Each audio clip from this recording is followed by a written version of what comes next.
Баршаларыңызға сәлем. Бүгін мен сіздермен бауырсақтың рецептісімен бөлісемін. Ең алдымен ыдысымызға сүтімізді құямыз. Оның үстіне бір ас қасық қаймағымызды саламыз.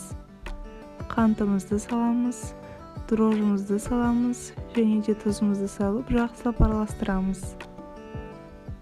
Сүтімізді ыстық емес, орта температурада жылы қылып аламыз. Ендігі кезекте ұнымызды саламыз. Аз-аздан салып, жақсылап араластыра отырамыз.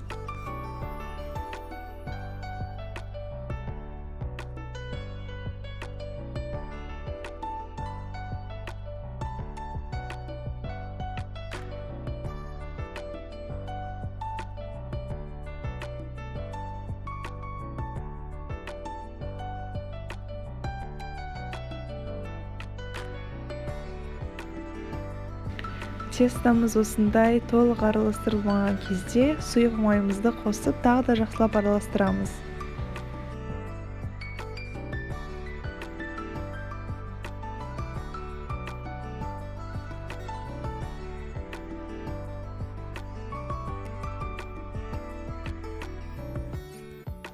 Тестамызды илеп болдық, енді жылы жерге 1-2 сағатқа қойып аламыз көтерілгенше.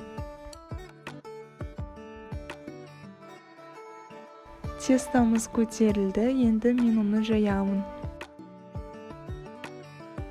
Өз қалауларыңыз бойынша формасын келтіре берсеңіз де болады.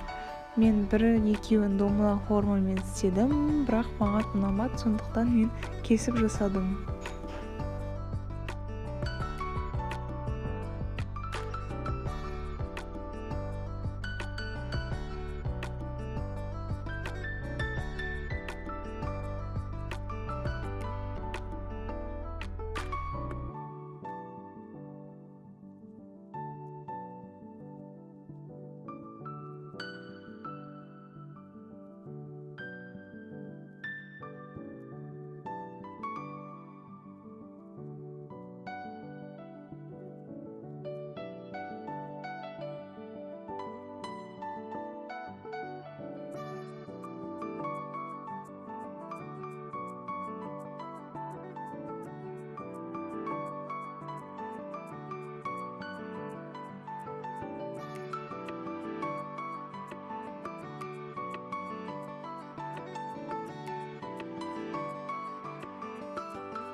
Қызып тұрған майымызға бауырсақтарымызды қызарғанша екі жағынан қуырып аламыз.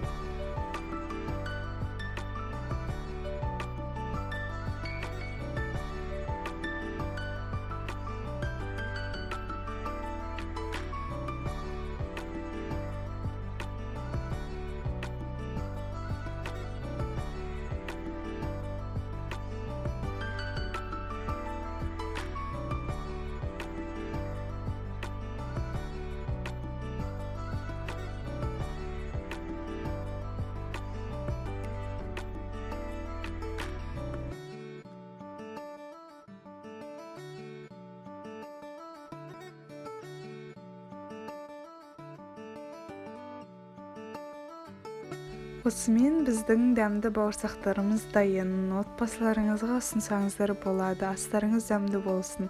Каналыма тіркеліп лайк басуды ұмытпаңыздар. Қош сау болыңыздар.